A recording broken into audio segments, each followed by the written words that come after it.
You think you're here because you're smart. That's your first mistake.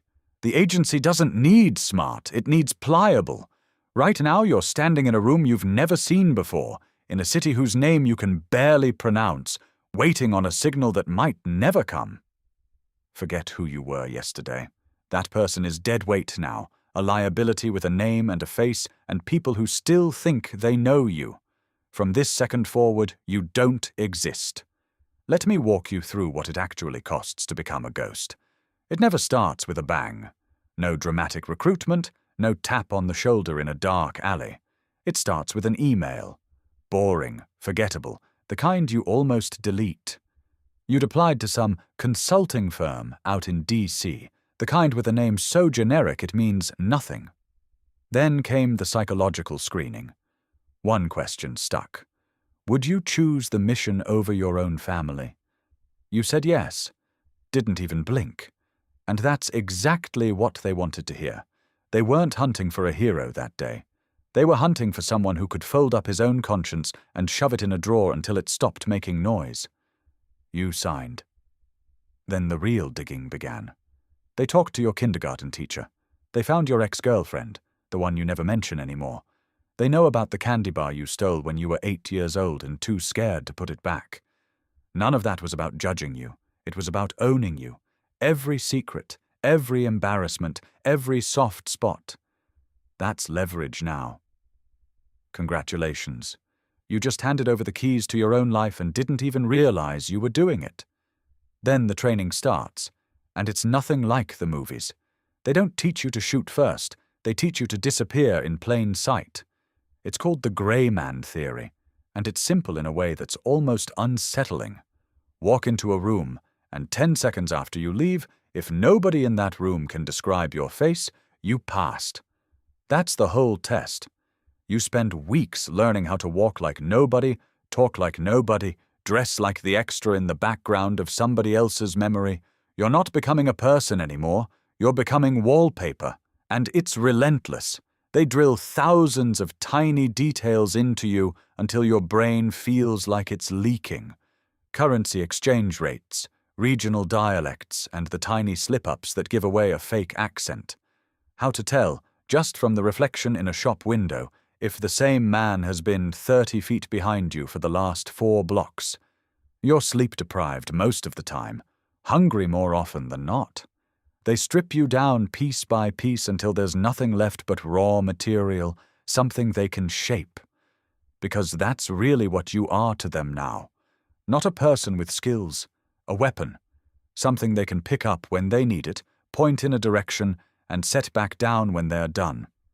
Eventually you get your first field assignment, and here's the part nobody warns you about. It's not a gunfight. It's not even close to exciting. It's sitting alone in a freezing car for 12 straight hours, chewing on bread that went stale 2 days ago, watching a cafe door because some man is supposed to walk out of it eventually. Patience is the whole job. Get bored, and you get careless. Get careless, and you're finished. That's not a threat. That's just how it works out there. The man finally walks out. You follow him with your eyes, your lens, your whole focus narrowed down to one human being who has no idea he's being watched. And here's the thing nobody tells you either. You're not a spy in that moment. You're a voyeur. You start noticing things you shouldn't.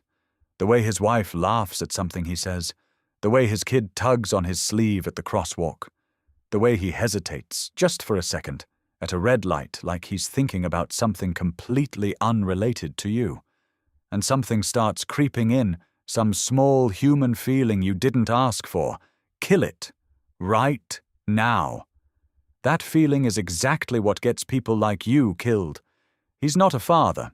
He's not a husband. He's a target. Full stop. And the moment you forget that is the moment everything falls apart. Then it happens. The assignment goes sideways, compromised. The target knows, or at least suspects, and there's no time left to think about his kid or his wife or any of it.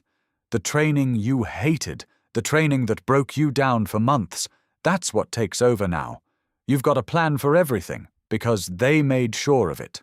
How to get out of a burning building, How to vanish into a crowd at a packed airport without anyone's eyes catching on you for even a second. It's mechanical, it's efficient. And if you're honest with yourself, it's cold in a way that used to scare you and now doesn't anymore. You reach the extraction point with seconds to spare. Miss that window and you're completely alone. No embassy is coming for you. No backup is rolling in. Nobody's waiting to shake your hand and thank you for your service. It's just you, the job you were sent to finish, and whatever silence comes crawling in right after it's done. Somehow you make it back. You stand in front of a mirror in some quiet room, and you look at the same face you've always had. Same eyes, same jaw, nothing different on the surface. But you know better. You know the person staring back isn't really you anymore, not the version that existed before that email showed up in your inbox. That's the real price of this life. Not the danger, not even the loneliness, though there's plenty of both. It's the quiet erosion of yourself, one mission at a time, until you're standing in your own home feeling like a stranger just passing through.